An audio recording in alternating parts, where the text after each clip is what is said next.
Take Command is a new book released by Dale Carnegie. The book features leadership stories from our podcast guests, as well as young, up-and-coming professionals. Published by Simon & Schuster, Take Command is co-authored by Joe Hart and Michael Crom. Visit takecommand.com for more details and to buy the book. Now to our latest episode.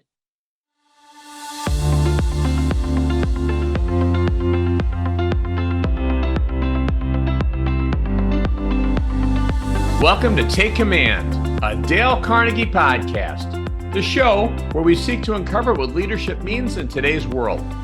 I'm Joe Hart, CEO of Dale Carnegie, and we will be talking to diverse leaders with stories to tell across various industries to help unlock your potential for success.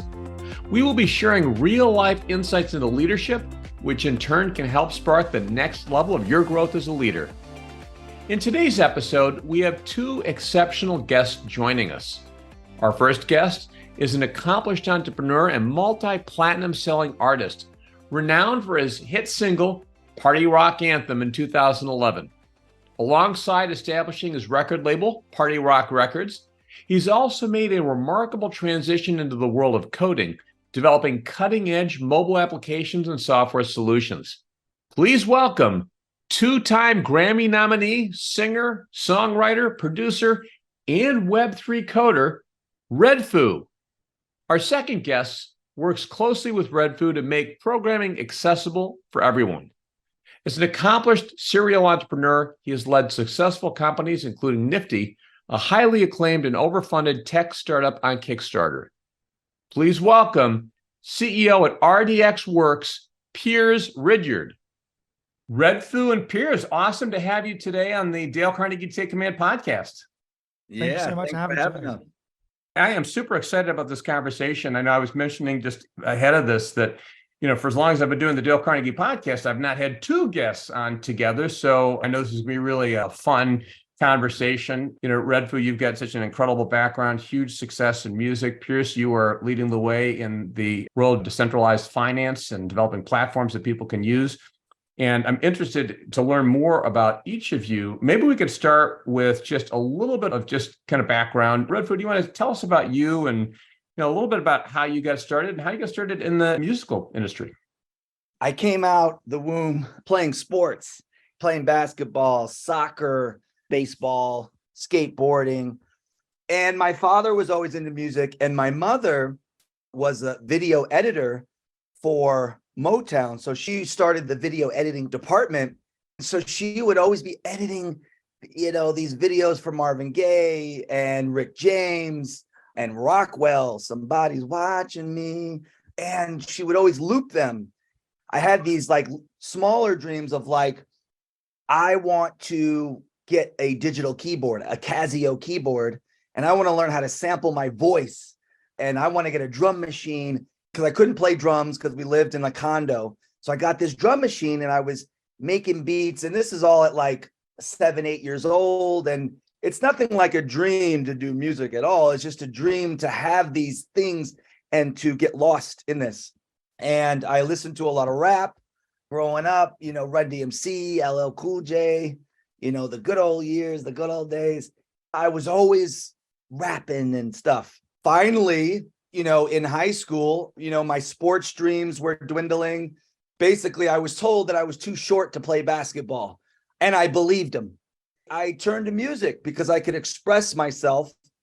Went to Sweden for a year to play tennis and to just live out there with a friend I met playing soccer as a kid.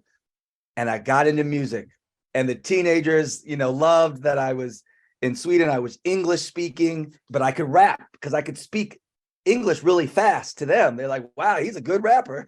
I got a lot of my confidence in Sweden and I just fell in love with the music. And it was like this layer that I had, this passion that I had, but I didn't know. And then I said, okay, I want to start making songs and exploring. And I just started to explore and the curiosity, and they never stopped. Well, it's fascinating how you got into this. You wrote one of the most popular songs of all time. I think you've got 3 billion with a B video downloads of Party Rock Anthem, and you've had other very successful songs. So, and you've switched your whole career more or less into coding and crypto and that type of. So, I can't wait to talk to you more about that. Piers, you are the CEO of a firm that is really a trailblazer in the decentralized finance industry. Tell us a little bit about yourself and the company that you lead. Sure. So my background's super varied. When I was young, I wasn't sure what I wanted to do. And so I ended up doing a lot of things. Originally I went to university to do aerospace engineering. I wanted to build scramjets and rockets. And I was like, this is going to be awesome. Maths and physics had always been something that I loved, grew up loving space and the idea of being able to build things that went into space. My first year, I had a lecture that was called rocket science. They definitely put it in there so that people could just be like, oh, it's not rocket science. After my first year of university, my parents are both entrepreneurs. I'd grown up around talking about business at the dinner table, every day. It was just part of how my parents discussed things. And it wasn't until I went to university that I realized that even though their business was an engineering company, it wasn't the engineering aspect that I was interested in. It was the whole human aspect, the whole fight of building a successful company that really fascinated me, of putting products into market and how do you find customers for those products. And so after my first year of engineering, I was like, I want to be doing engineering. I want to be building the rockets. I want to be building the companies that sell the rockets. That's what I want to do. So I'd already started a couple of businesses and I was like, I need to professionalize myself. I need to understand what it is to build businesses. So changed my degree to Chinese in business. And I did that because I was like, I can't just do business. That's so generic. What's the biggest market in the world that's going to be growing? It's going to be China. I don't understand their culture. I don't understand their language. I want to study it. So I did 4 years of that. And I was like, well, the core of business is finance. I should really understand more about finance because clearly you need money to be able to build companies. And I don't want to just vaguely understand it. I want to properly understand it. Whilst finishing my degree, I also did my CFA level 1, my Chartered Financial Analyst exam at the same time as my final year. Don't recommend that. That was not a fun year. And I was like, okay, cool. What do I want to do with this? When I was in my final year of university, I had everyone being like, you got to leave university and get a good job. You got to get the most prestigious job you can out of university. And I was like, okay, fine. Well, I'm going to work out how to do that. So I ended up getting a job offer from JP Morgan and a job offer from Linklaters, which is law. So investment banking and law. I did a bit of investment banking and I was like, this is awful. I never want to do this again. And then I ended up doing a bit of law as well. They actually put me through law school. So I ended up going through law school.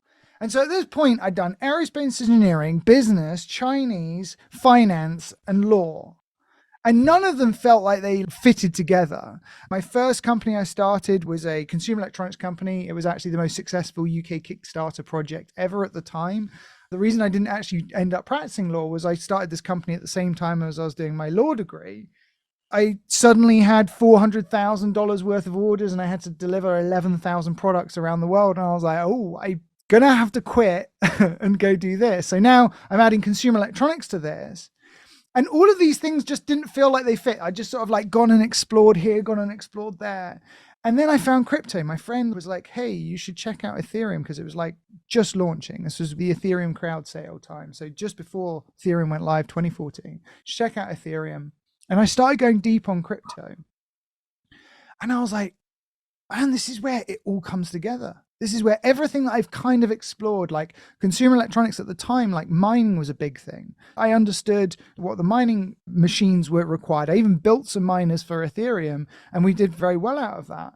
I needed to understand the hashing algorithm and that went back to my maths. I needed to understand how hashing worked. And so that was a big thing. And then there was this weird interplay between smart contracts, which, people thought were legal contracts. And so there was this early stage where people are talking about law and the overlap of law and immutable code and what that might mean. And I'm just pulling in the law. And then obviously decentralized finance and the possibility of rethinking what money was. In comes my economics, in comes my finance. And so I'm like, this is my space. This is where I want to be. So that's sort of where I went from exploring to finding this weird niche that suddenly was this is amazing. And I love it.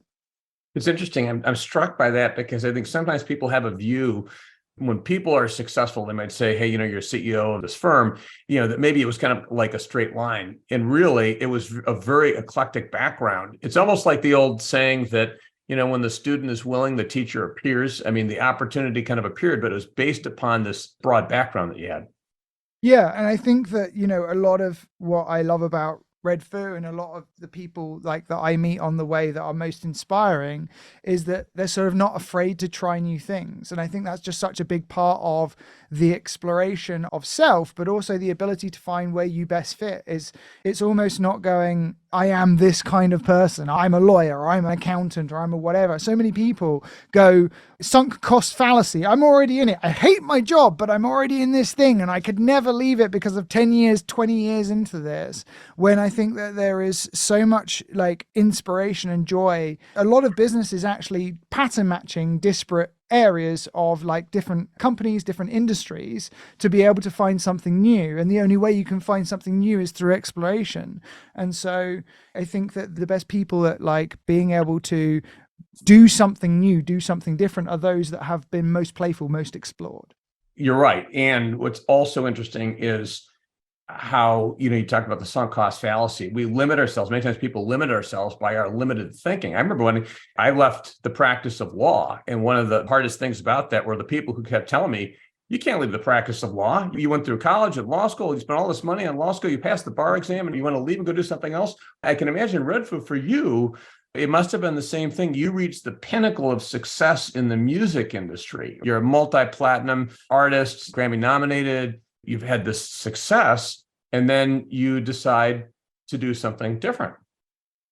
Yeah, because you can choose to be worried about what other people think of you more than what you think of you.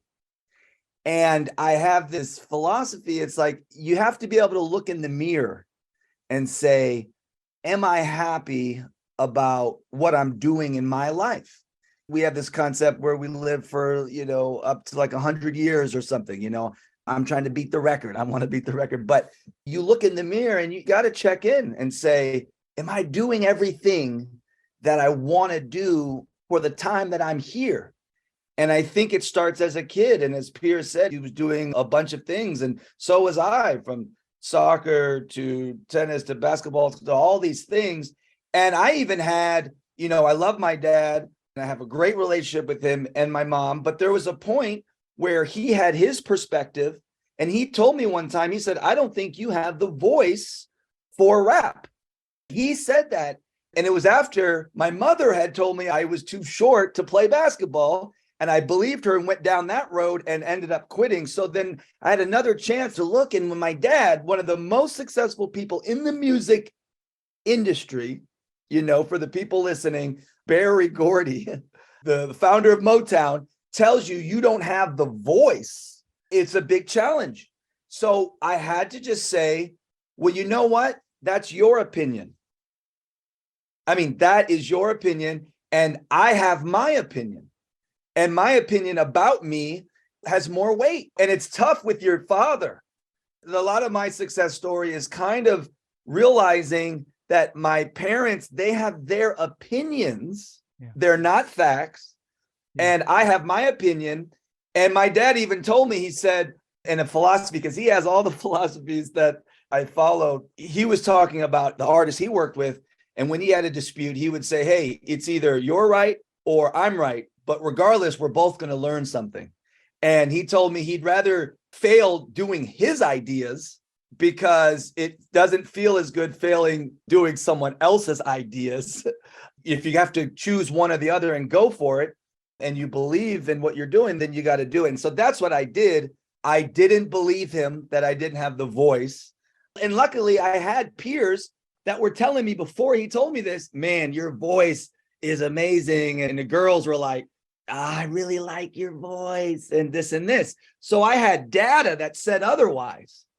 And I didn't want to go through that same path. So I think being concerned about what you want to do for your life is one of the most important things you can identify is what dreams do I have? And you got to do that through journaling. And I'm sure you guys have a lot of programs to elicit these wants and dreams, because that's a big key, is getting it out. More than half the people I know, they still say, Oh, I'm undecided. It's like, I'm going to college. What's your major? I don't know. I'm going to figure it out. I have friends that still don't know what they want to do with their life, and they're over 40.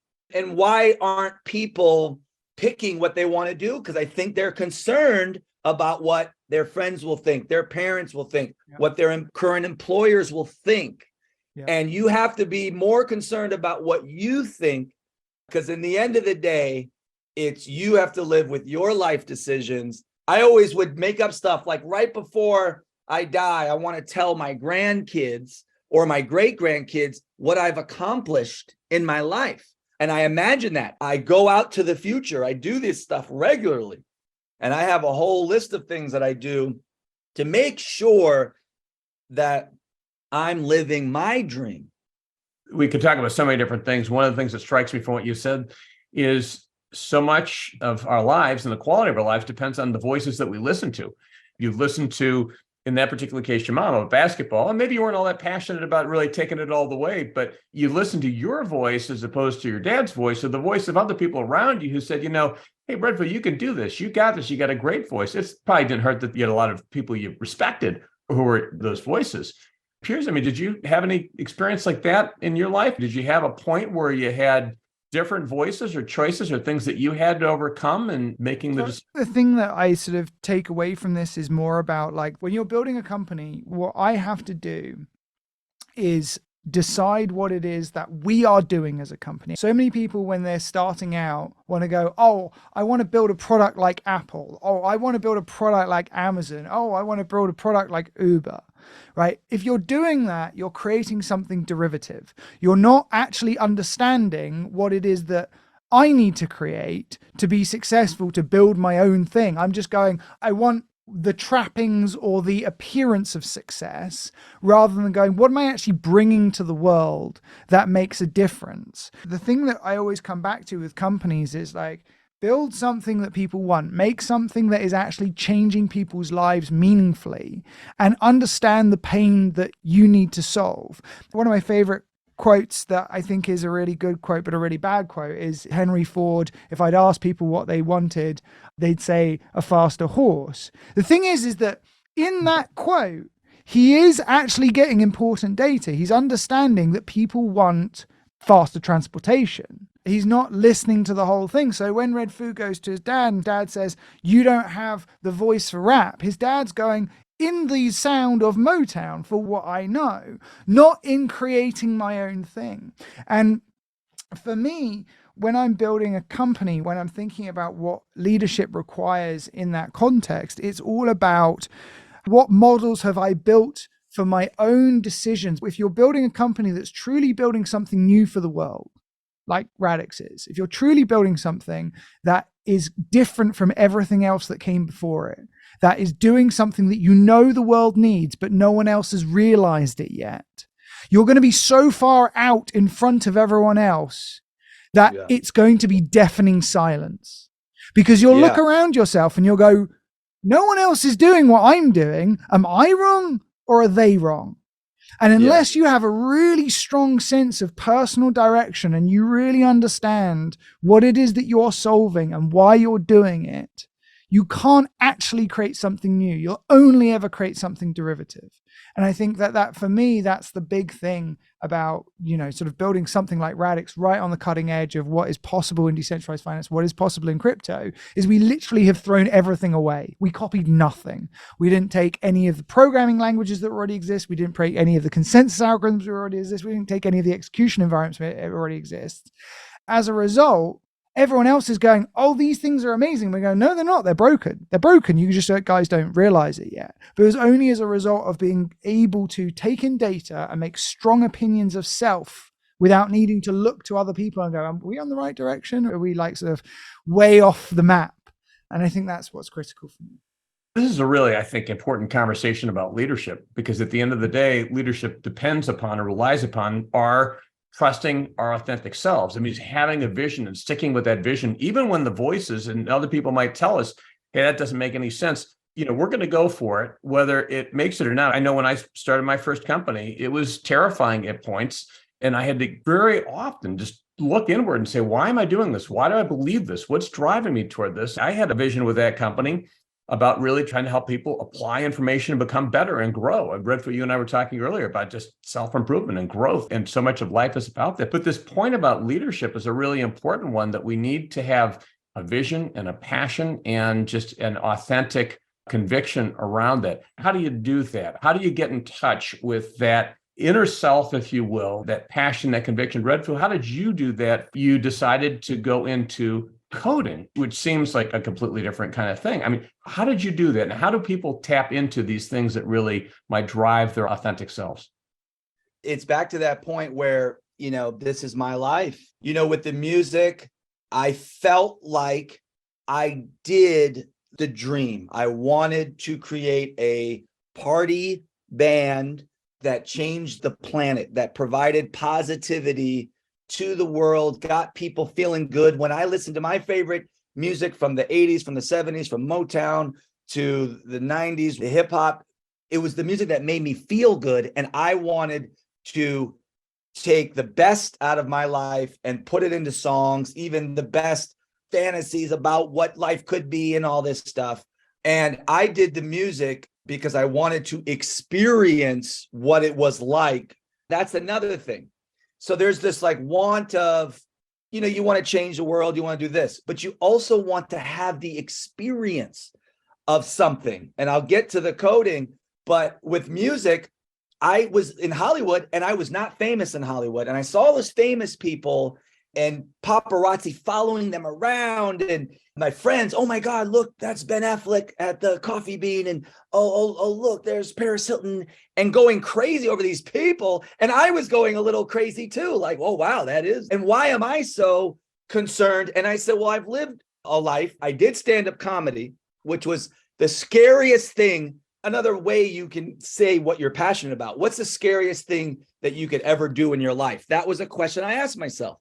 I don't know why I came up with this question. I was bored and I said, I need to do something. And it was do stand-up comedy. That was the thing I was most afraid of in my life, because I wanted to be funny all the time. And it was a big passion and I was always making jokes, and I did it. And boy, it was the scariest thing. And after I did that, I got this philosophy of, fear is like a ring of fire and you're in there, but the world is outside the ring. And if you jump through that fire, you think, I might get burned, but you don't. It's fast, it's quick. You jump, and I jumped through the stand-up comedy ring of fire, and I landed on the other side, didn't get burned. And, I had some jokes that fell flat, and that's that, but I had a lot of laughter and went to the other side. And now I have comics as my peers, as my friends, as my peer group, as my community. And now they respect me because they see me on stage doing what they're doing and going through it. And so then I did improv, and then I got back into music. I really said, okay, this is my dream, and I'm not going to have a dream and go negative. Like, yeah, I want to be the biggest band in the world. I want to see what it's like to be famous. This is a big thing. I always wanted to be a millionaire since a kid. People said, hey, you want to be a fireman? I said, a fireman? I want to be a millionaire. I mean, this was like at 5 years old, like it just sounded fun because you had opportunity and stuff like that. And I grew up in an apartment and stuff where I couldn't have drums, couldn't have dogs. And that's why I have 2 drum sets and 8 dogs now, So I was like, okay, I was like 30. Okay, I've done a lot of stuff. I've done stand-up comedy. I've done all this stuff. What haven't I experienced? And it was, I haven't traveled the world. I haven't experienced what it's like to be a famous person. As vain as that may sound, it was honest. My dad was famous, but I was in the shadows. But when you in Hollywood, when you walking around, or New York, you ever go to New York and you just, hey, excuse me, where's that? And they just walk by you. I mean, you're a nobody walking around. When you were a kid, I lived in a small town. Everybody knew me. Hey, that's Stefan Gordy. Hey, he plays basketball here. He's good at this. And I just said, I love that feeling, that hometown feeling. I want the world to be my hometown, and I want to see if that's possible. So it was an experiment. And I used music as my skill set. I listed all my wants, my loves, my skills. Then I did music. So then I did that dream and got really far. Then this is how it gets into coding. All the while, ever since I was a kid, I was playing with computers, using computers for my music. One of the first to, make a whole album on Ableton. It's like a Pro Tools rival or Logic, but Ableton is the digital audio workstation that I used. Fascinated by using technology, but I always wondered, and I thought programming was rocket science. To me, it was like, that's untouchable. That's something that you have to grow up to be a programmer. And since I did my dream in music, I'm an amazing user at programs. Like, I can figure out and really push them. I had this obsession. I needed to know how an app was made. I needed to know, how does this app remember my name in a social network? And I post a picture. Where does it go? And it goes to the cloud. What's the cloud? I literally, like, on a birthday, took a trip to Hawaii. And I kind of just said, for the next 2-3 months, I'm going to learn how to make an app or something. And it took a longer than 3 months. But it was my same obsession about music. This is the same thing I thought of before I got my first sampler. I wonder how you sample a drum and a sound and a beat and you sequence it and you make music. How do you make music? It was the same passion, maybe even more. Like, I would have dreams of how to put together an app and what it might be like and just weird stuff. And it was an obsession. And I started coding about 6-7 years ago now. And it took me like a year to have an aha moment and like, I get it. I was up till 4:30 a.m. coding, trying to figure something out. Didn't even figure it out. Had to go to sleep. It's on my mind still. After this interview, I will go back and figure it out, because coding to me is the ultimate creativity. Once you know how to code, you could build robots. You could write ebooks. We got the Chat GPT. That's all coding. That's what it represents, is being able to build things. I'm going to teach programming and coding to my kids. It's math, science, engineering, and English, all wrapped in one, coding. You utilize all that stuff and you can build anything. My interest in making songs are like, well, what can people do with the song? They can dance. A DJ can take my song and play it. But if I can make an app where people can use this to create. I have so many ideas and I build little small apps here and there. And I'm working on a few at the moment, but like, the possibilities are endless. So, I mean, what's really clear is, how in touch you are with your passion, the things that you love. And when you find those things really can drive and unlock just an incredible creativity. If we let them, we got to look for those things. We got to let those things happen. We got to pursue those things. It's one of the things, again, Dale Carnegie talked about the importance of just living our authentic selves. If someone's going to give a speech, for example, don't give them a speech about something that is really just esoteric or you're really not connected to it. Talk about something that you've earned the right to talk about. You're eager about it. You're excited to share it. And clearly, that's what you're doing right here. Piers, so when you met Redfoo, you met at this conference, how did you get connected and how did you discover that there was this great fit that the two of you would have to work together? And I want to talk about the Foo hack. I know that you got together and did that. So how did that happen? It's interesting, like the groundwork for that happened a long time ago, not through meeting Redfoo, but about what we wanted to create with Radix, right? Like, we see that blockchain technology, public ledgers, things like, Bitcoin and Ethereum are echoes of what the future could be. In my opinion, the global financial system will move to public ledgers. And the reason for that is the same reason that information moved to the internet, right? So the internet empowered anyone with a computer to come on the internet and put up a website so that anyone could come and interact with that. And just that very simple idea of a web browser plus an internet connection has presaged the biggest shift in technology since the creation of the computer in the world, right? And it was just that simple idea of a network that anyone could join and anyone could build on. With public ledger technology, with crypto technology, what we have now is the ability for anyone to create representations of value, like anyone to create assets and anyone to then move those assets instantaneously. right? Now, everything in the world eventually comes back to finance. Companies rely on their cash flow, on their revenue. The ability to build companies like Radix or SpaceX or anything like this requires a large amount of funding up front. Like debt runs the world, like the ability for governments to be able to run their countries.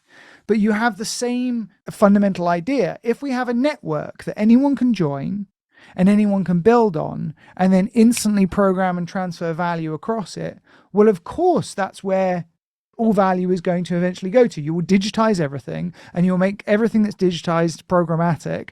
And then you will have this interconnected system that allows you to run, you know, nations and companies and individual wealth creation, and also the ability to save and invest and all these other things that are like critical to our lives, but are currently like terrible systems. Most people think that their bank kind of sucks. Most people think that their savings investment products kind of suck, and they don't really know why, but they kind of feel intuitively that it should be better because the internet and everything else that I get over the internet is better.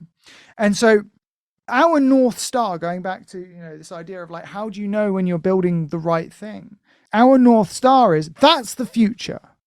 But the future isn't built by the people who build the protocol.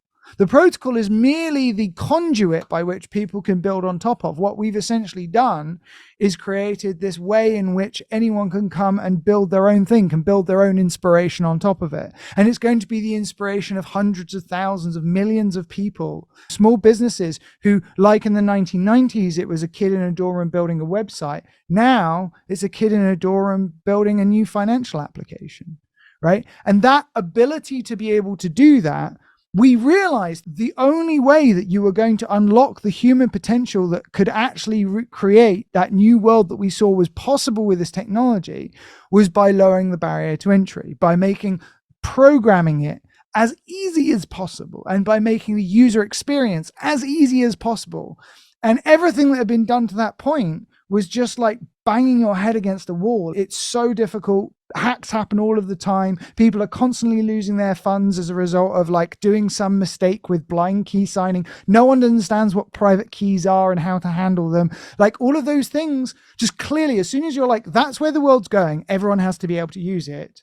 It's clear what you have to build.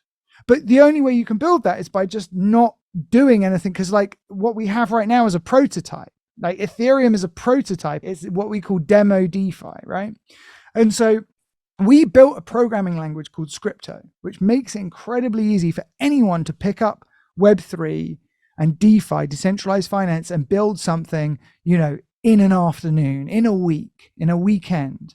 When we were exhibiting at South by Southwest, Redfoo came by our booth and he saw like there was some sample code up and he was like, hey man, is that JavaScript? And I was like, hang on, you code? And like we ended up having this like really what felt like then a really surreal conversation. As you can imagine from my perspective, we've got like superstar musician coming and being like, is that JavaScript? And then starting asking questions that I'm like, wow, this is like really deep. Like this guy clearly builds stuff. It isn't just like a surface level interest. He loves it. You know, we talked about some stuff that he'd already tried to build on Ethereum and like some things he'd been playing with. And there was this moment where I could see that this was a tool set that Redfoo could actually get up and using. And like in my world, like if Redfoo can use it, if Redfoo can do it, fucking anyone can do it. Excuse my language. Anyone can do it, right? Like if someone who didn't learn computer science, wasn't a computer programming engineer from a kid, like most of the stories you hear of hackers out there are like kids that were like already programming at 7, right? And like could do long division and multiplication in their heads. That's the normal story you hear out of Silicon Valley about this kind of person. Redfoo represented for you the promise of what you were trying to build. Yes. I mean, because you built something that was so simple that someone who's not schooled in programming could pick it up. And I can only imagine too, you know, Redfoo, if you demonstrated the same kind of passion around that when you met Piers, it must have been a pretty exciting conversation. And that led to the two of you then beginning to work together. And you did do this. Do you want to just briefly explain to our listeners what the Foo hack was? I wanted to learn what Radix was doing with Scripto, and I wanted to program more and more. And this was an opportunity after I met Piers to just be around coders.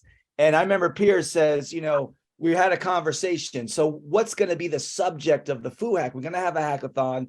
It's going to be, something with Web3 and Radix, but like, what is the theme going to be? And we started talking, and I told him all my projects and my ideas. And then I told him, or he said something about, well, there's a chess tournament that we're involved with. And I said, chess? I said, I play chess. He said, oh, a lot of the coders, they play chess. And I said, really? And I said, I always wanted to build a chess engine, a game engine for chess, which is very highly mathematical and things like that. And I was like, okay, well, maybe we do it on that. And so we agreed to do it on the theme of building a chess engine that was available for Web3, where people could play over the Radix system. My job was to explore and develop the chess engine. I was just going to double down on why that was such an important idea, why it's such a cool idea. Chess is a game of rules that have to be strictly enforced. And normally you have to build a server. If you're playing chess with chess.com, right? And you're playing a game of chess, there's a single server that is deciding whether or not that is a correct rule. Now with public ledgers, decentralized finance, you have this idea of programs being able to control critical systems autonomously. What we thought would be a really cool idea is, what if we built the rules of chess into a program running on top of a public ledger that you could then play chess against each other in a way that you couldn't cheat at all? Didn't matter if you hacked into anything. It was an unhackable game of chess where every single move is an on-ledger state change, but because it's enforced using the same principles that you could build a financial application that could be dealing with hundreds of millions of dollars, that no one's ever going to be able to cheat on this. And so Redfoo was like, man, I'm going to do the most difficult bit. I'm going to build the chess rule set, the chess engine that is then going to be enforcing how you play, which is just using all of the tools that make it possible to build these rule sets. This is the idea. Chess is quite a complicated game, right? And finance can get quite complicated too. And so by showing that you can do something actually quite immensely complicated as a rule set and still enforce it on a public ledger, and not only that, you can make things like when you win, it makes an NFT. And we made That's this. What we did. Yeah. The NFTs of Redfoo, winning or losing at the end of the game. It sounds like really cool stuff. Maybe I'm a perfect customer for Radix. Maybe I could learn how to do some of this too. Let's do a hackathon. Oh, yes. I guess it would have to be something that would tap into my passion, right? I mean, right. Unfortunately, I'd say I'm more scientifically, engineeringly, mathematically challenged. That's not been my gift. People were interested in coding and programming. This is a platform where they could do some pretty incredible things. Redfoo, one of the coolest things you told me before we started was we were talking about Dale Carnegie, and I know you were familiar with Dale Carnegie, but you decided to refresh your memory. Tell us what you did to learn or to refresh your memory about Dale Carnegie. I went to ChatGPT and I typed in, I said, give me the 10 key takeaways of Dale Carnegie's book, How to Win Friends and Influence People. Boom, within 3 seconds, said, okay, here are the 10 takeaways. I read them. Piers, we were talking about it. He was like, hey, there's an audio book and maybe you should this and that. And I'm like, hey, man, I'm going to try this chat because I've been using it for the last 3 weeks, with everything. And it was phenomenal. And the 10 takeaways, I was like, did they copy it from the book or did they summarize it? What's the legal ramifications? I was thinking of everything, but it was beautiful. And I agreed with all of them and I loved it. And it might be my new practice to summarize books, in the future. It made me actually interested. I probably will get the audio book because I love to, go to sleep at night and just learn. And I looked it up too. I said, give me some facts on the book. They said it's one of the best-selling books of all time.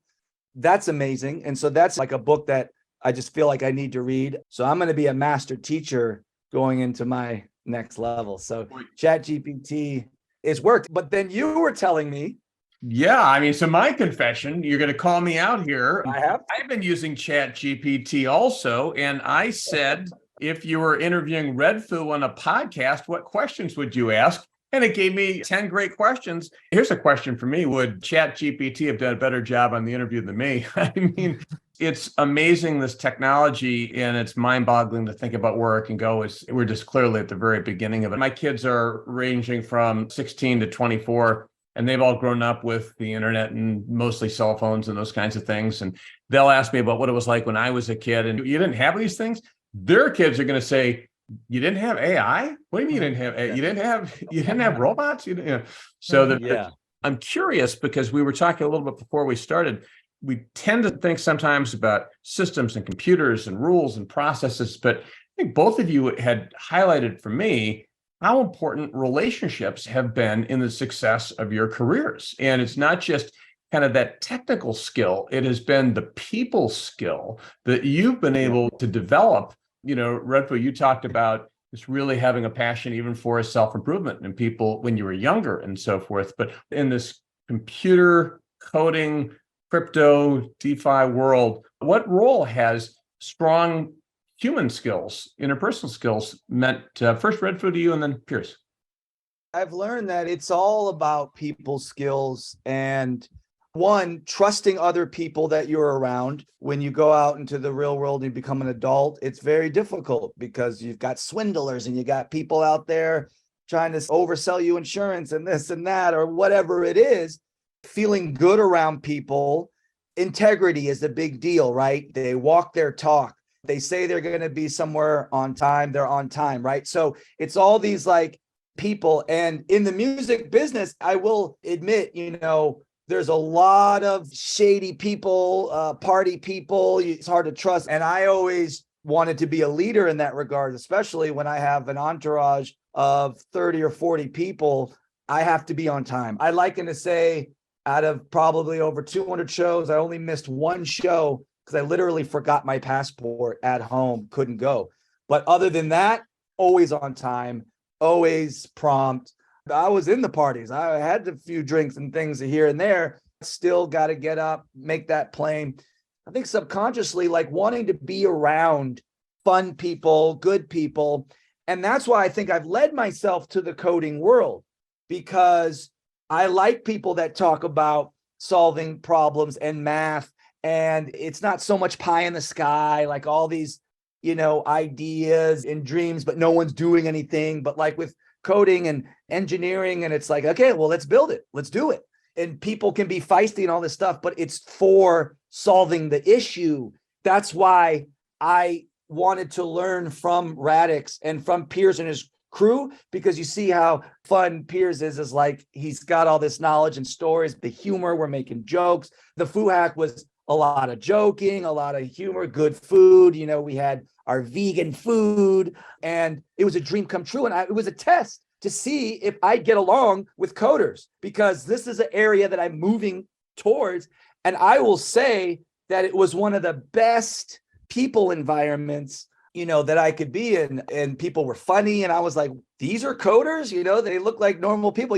I even thought that they just were stuck up and so super nerdy, but a lot of people are laid back and they're just interested in building something digitally and engineering, whether it's robots or apps, and they can be very fun and creative and likened to the music business. But the music, it's like people just write songs and they're just smart in their brain, and they can be clever and they can sing and dance.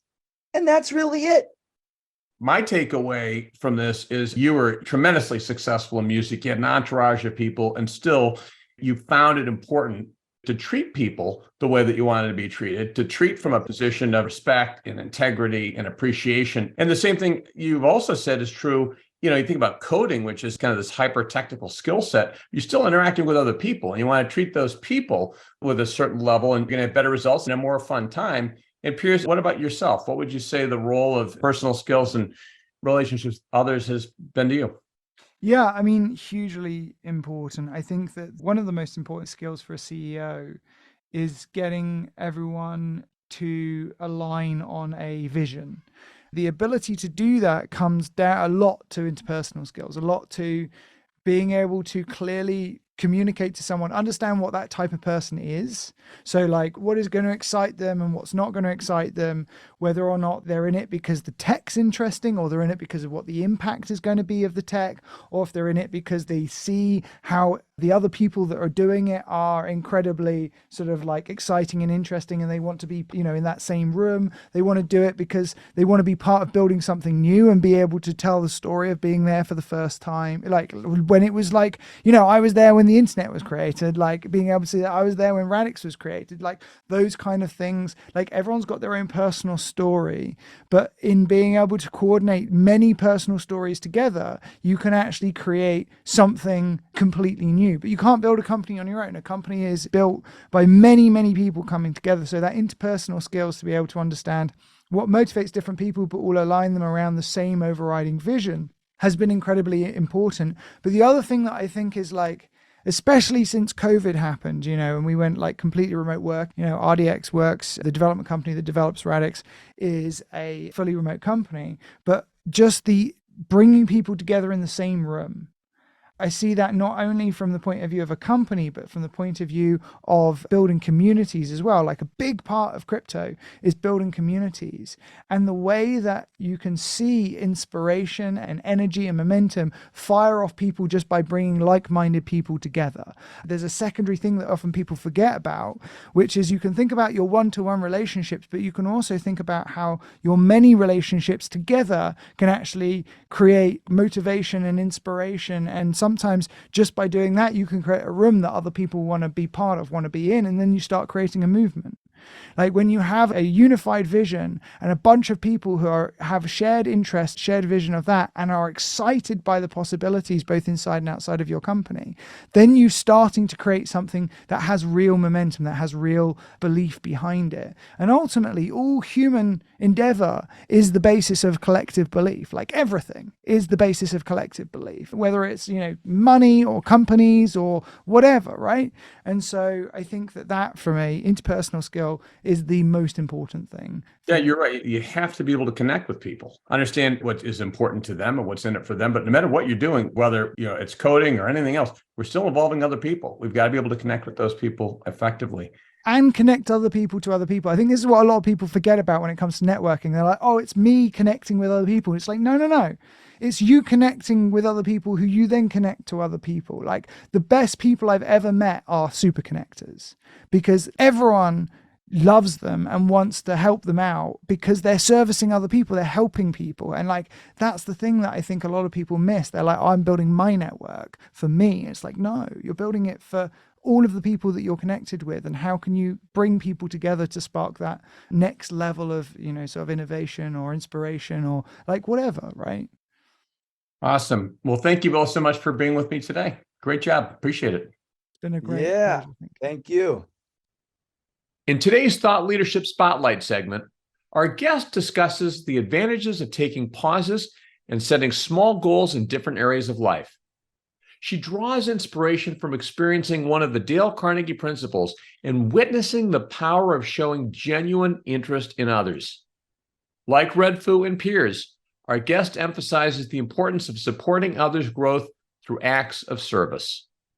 Please welcome the managing partner at Dale Carnegie of South Florida, Christine Ramirez. So recently, we took our family paddleboarding. And as a native South Floridian, surprisingly, I had actually never been paddleboarding. And I was so excited because I love nature and any chance to get the family together, be active, and try something new. But as we got out on the water and I stood up on the board, I almost instantly felt afraid. My body stiffened up. Everything around me was a big blur. And I was so uncomfortable trying something new. And then the guide prompted us to stop and sit down on our boards and started to describe the environment around us. And she knew that I was a nature lover, so she started telling us the details about the nature, and I was having the best time soaking it all in. The guide prompted us to jump back on our boards and start paddling again. And it really wasn't until several minutes later that I even realized that I was paddleboarding successfully, standing, taking in the scenery, not afraid. I was doing it. And so in that moment, I realized something really powerful about myself, that when I'm trying something new, there is a huge benefit in taking a pause, whether it's setting a small goal and letting it evolve into a big goal, or maybe even something like this podcast, like taking a moment to pause. That pause gives me a chance to stop and to reset and to launch forward with even more success. And then also I thought about myself as a leader and how that guide had known something about me. She had taken a genuine interest in me. And so when I was flailing and missing it and not having success, she was able to help create a pause for me and help me to be able to achieve what I wanted to do. So as leaders, how can we create that pause, not just for ourselves, but for the people around us? Join us and order a copy of Take Command in hardcover, ebook, or audiobook format at your favorite bookseller or at takecommandbook.io. Also, you can visit takecommand.com for more information about the book and additional resources. I hope you enjoyed this edition of Take Command, a Dale Carnegie podcast. Check out our resources page at www.dalecarnegie.com for more research, insight, and tools that will support your success in taking command of your leadership potential.